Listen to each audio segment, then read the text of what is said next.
saudara-saudari yang dikasihi oleh Tuhan kita Yesus Kristus. Renungan hari ini diambil dari Yohanes pasal 13 ayat 1 sampai 17. Saya ulangi, Yohanes pasal 13 ayat 1 sampai yang ke-17. Sebelum kita membaca dan merenungkan kebenaran firman Tuhan, mari kita bersatu di dalam doa. Bapa yang kami kasihi di dalam Tuhan kami Yesus Kristus, kami bersyukur berterima kasih karena anugerah Tuhan kami dapat menikmati hari yang baik pada saat ini. Kami bersyukur karena kekuasaan-Mu kami dapat mendengarkan kebenaran firman Tuhan untuk mengawali hari kami dengan baik. Kiranya Tuhan memberkati diri kami, memberikan kami curahan Roh Kudus, sehingga kami dapat mendengarkan, merenungkan, dan juga melakukannya di dalam hidup kami.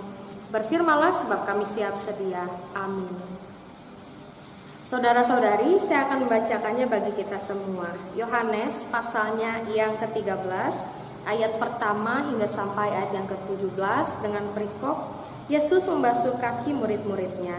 Sementara itu sebelum hari raya Paskah mulai, Yesus telah tahu bahwa saatnya sudah tiba untuk beralih dari dunia ini kepada Bapa. Sama seperti Ia senantiasa mengasihi murid-muridnya, demikianlah sekarang Ia mengasihi mereka sampai pada kesudahannya. Mereka sedang makan bersama dan iblis telah membisikkan rencana dalam hati Yudas Iskariot, anak Simon, untuk mengkhianati Dia.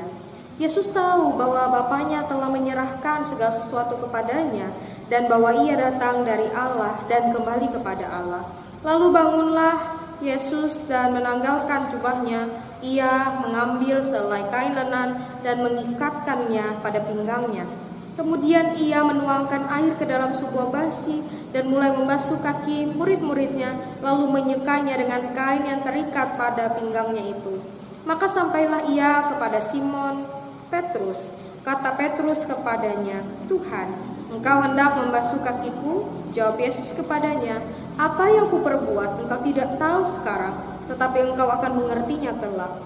Kata Petrus kepadanya, "Engkau tidak akan membasuh kakiku sampai selama-lamanya." Jawab Yesus, "Jikalau aku tidak membasuh engkau, engkau tidak mendapat bagian dalam aku." Kata Simon Petrus kepadanya, "Tuhan, jangan hanya kakiku saja, tetapi juga tangan dan kepalaku." Kata Yesus kepadanya, "Barang siapa telah mandi, ia tidak usah membasuh diri lagi selain membasuh kakinya, karena ia sudah bersih seluruhnya. Juga kamu sudah bersih, hanya tidak semua, sebab Ia tahu siapa yang akan menyerahkan Dia. Karena itu Ia berkata, tidak semua kamu bersih." Sesudah Ia membasuh kaki mereka, Ia mengenakan pakaiannya dan kembali ke tempatnya. Lalu Ia berkata kepada mereka, "Mengertikah kamu apa yang telah kuperbuat kepadamu? Kamu menyebut aku guru dan Tuhan, dan katamu itu tepat, sebab memang akulah guru dan Tuhan. Jadi jikalau aku membasuh kakimu, aku yang adalah Tuhan dan gurumu, maka kamu pun wajib saling membasuh kakimu.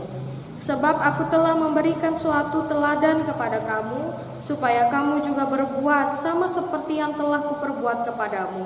Aku berkata kepadamu, sesungguhnya seorang hamba tidaklah lebih tinggi daripada tuannya, atau seorang utusan daripada dia yang mengutusnya. Jikalau kamu tahu semua ini, maka berbahagialah kamu jika kamu melakukannya. Yang berbahagia ialah mereka mendengar firman Allah dan yang memeliharanya.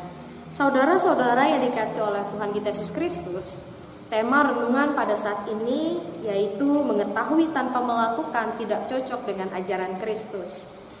Saudara-saudari, kita pasti pernah mendengar kata rendah hati. Kita bisa mendengarnya ketika ibadah minggu, kita bisa membaca di salah satu buku, ataupun kita juga membaca slogan. Kata rendah hati memiliki makna, yaitu bagaimana seseorang merendahkan dirinya di hadapan sesamanya. Dan salah satu contoh teladan bagi kita adalah Tuhan kita Yesus Kristus. Jika pada hari ini menggambarkan tentang tindakan simbolis yang dilakukan oleh Tuhan Yesus kepada para murid, dan tindakan membasuh kaki para murid menyatakan kerendahan hati seorang Tuhan Yesus Kristus sebagai utusan Allah. Nah, saat itu secara bersamaan ada kesadaran yang dirasakan oleh Tuhan Yesus. Pertama, ia sadar bahwa ia akan kembali kepada Allah. Lalu yang kedua adalah ia merasakan kasih yang begitu besar kepada umatnya, dan kasih itu terus menerus. Jadi ketika ada dia di dunia ini ataupun ia sudah tidak ada di dunia ini, sebenarnya kasih itu terus menerus ada bagi kita semua. Lalu yang selanjutnya, yang ketiga adalah ia juga sadar bahwa pekerjaan iblis sedang bekerja bagi salah satu muridnya, yaitu Yudas Iskariot, dan berakhir dengan pengkhianatan yang dilakukan oleh salah satu muridnya. Dan juga yang keempat yang terjadi adalah pembicaraan antara Tuhan Yesus dan juga Simon Petrus mengenai makna pencucian kaki para murid. Nah, saudara-saudari yang dikasihi oleh Tuhan kita Yesus Kristus, sampailah ketika ia dan juga Simon Petrus, ketika Simon Petrus awalnya menolak kakinya dicuci oleh Tuhan Yesus, dan ketika pada saat itu juga Tuhan Yesus memberikan respon kepadanya, jika engkau tidak ingin dicuci kakimu, maka engkau tidak bisa ambil bagian di dalam pekerjaanku.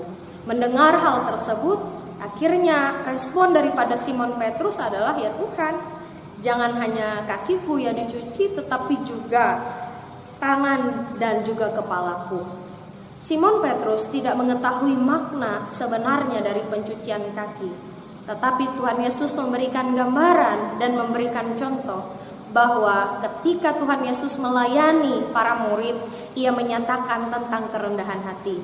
Sebab pada saat itu bagi orang, jika seseorang itu merendahkan dirinya atau merendahkan hatinya untuk melayani orang lain, merupakan hal yang sangat memalukan. Nah, saudara-saudari yang dikasihi oleh Tuhan kita Yesus Kristus, melalui tindakan Tuhan Yesus, yaitu tindakan dia untuk membasuh kaki para murid, menyatakan bahwa sebenarnya para murid sudah ambil bagian di dalam kehinaan Tuhan, sudah ambil bagian di dalam proses bahwa setiap orang akan bersama-sama memikul salibnya masing-masing. Ketika saat itu juga ia memberikan teladan bahwa sekalipun ia adalah Tuhan, tetapi ia rela untuk melayani umatnya, karena begitu besar kasih setianya kepada umatnya. Dan ia juga menegaskan sebagai Tuhan kita Yesus Kristus bahwa ketika melayani para murid sebenarnya bukan untuk dihormati. Dengan artian dengan sesama pun juga kita diminta, ketika kita melayani berarti kita merendahkan diri kita di hadapan Tuhan, dan juga kita merendahkan diri kita di hadapan sesama kita.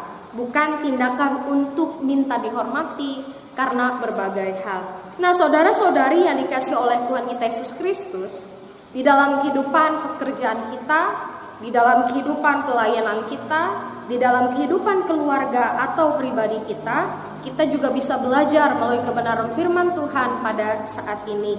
Kadang kita suka egois, tidak peka dengan keluarga kita, tidak peka dengan saudara, teman, sahabat, bahkan juga tidak peka dengan Tuhan. Sebagai contoh, misalkan terkadang kita egois dengan waktu yang sudah Tuhan berikan 24 jam.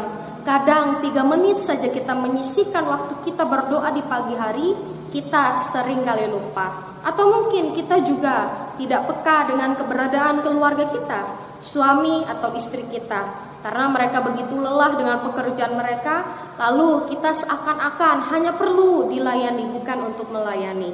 Tetapi melalui kebenaran firman Tuhan pada saat ini menguatkan kita dan mengingatkan tiap-tiap kita bahwa yang pertama adalah Tuhan Yesus sudah memberikan teladan kepada kita ketika dia mau memberi dirinya untuk melayani, membasuh kaki para muridnya, menyatakan begitu rendahnya dirinya, menyatakan begitu kerelaan hatinya untuk melayani para murid.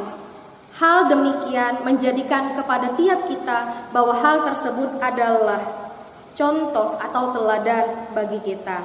Masakah kita sebagai manusia meninggikan diri kita dan berpikir bahwa ketika kita punya jabatan berarti lebih tinggi daripada orang lain? Lalu ketika kita punya harta yang lebih banyak, apakah kita lebih tinggi atau lebih hebat daripada orang lain? Tidak ada satupun yang bisa disombongkan dari kita, sebab napas hidup kita saja dipinjamkan oleh Tuhan. Nah, yang kedua adalah Tuhan Yesus berasal daripada Allah. Tuhan Yesus adalah utusan Allah dan Ia akan kembali kepada Allah. Nah, begitu pula juga dengan tiap-tiap kita. Tuhan Yesus menyerahkan dirinya untuk diatur dengan berbagai proses daripada Allah, dan Dia bersedia untuk mengikuti proses tersebut. Begitu juga kita. Kita adalah utusan daripada Tuhan Yesus, dan tiap-tiap kita juga akan memikul yang namanya salib. Ketika kita mengerti dan mengetahui apa yang menjadi tugas dan tanggung jawab kita juga mengerti dan mengetahui bagaimana tujuan kita untuk hadir di tengah-tengah dunia ini. Dan ketika tiap-tiap kita sudah tahu apa tujuan kita, yaitu untuk saling mengasihi, saling melayani, dan menyerahkan waktu-waktu kita untuk Tuhan, maka sebaiknya adalah kita juga mengerti bahwa kelak kita juga akan kembali kepada Allah. Nah, melalui kebenaran firman Tuhan ini, kiranya kita sudah mengetahuinya dengan baik, kita juga akan melakukannya di dalam hidup kita tiap-tiap hari. Karena walaupun misalkan kita tahu, tapi kita tidak melakukannya, kita tidak sesuai atau kita tidak cocok dengan ajaran Kristus. Amin untuk firman Tuhan. Mari kita bersatu di dalam doa, kita berdoa.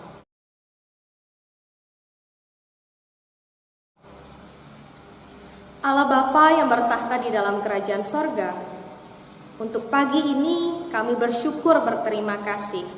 Kami sudah membaca dan merenungi kebenaran firman-Mu.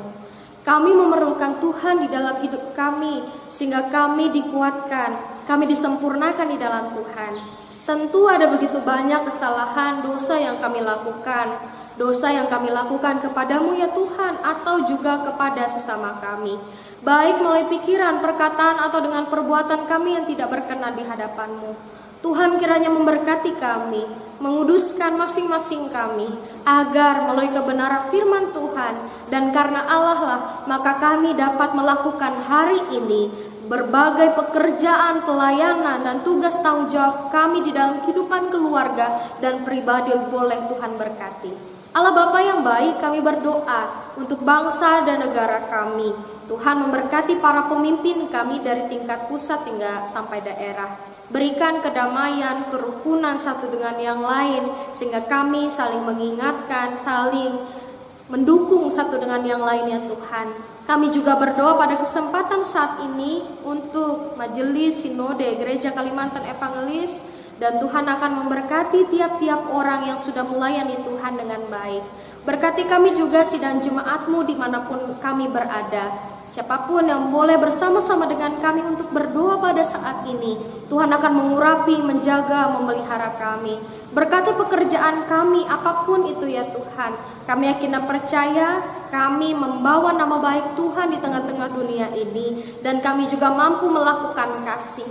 Berkati kami, sertai dengan diri kami dengan hidup jujur, takut Tuhan, bahkan menyerahkan setiap pagi kami untuk bertelut dan taat kepadamu, sehingga tiap-tiap kami diberkati hari-hari kami dengan baik, dengan tugas dan tanggung jawab kami. Berkati kehidupan rumah tangga kami sebagai bapa dan ibu, suami dan istri, muda-mudi dan anak-anak terkasih, sehingga pekerjaan kami, diri kami pergunakan waktu kami dengan hari-hari kami dengan baik dan bertanggung jawab. Kami juga berdoa jika ada sidang jemaat-Mu yang sedang berbeban berat, Tuhan akan memulihkan keberadaan mereka. Jika ada sidang jemaat-Mu yang dalam keadaan pertengkaran, pertikaian di dalam kehidupan keluarga mereka, Tuhan juga akan mengurapi dan menjaga mereka.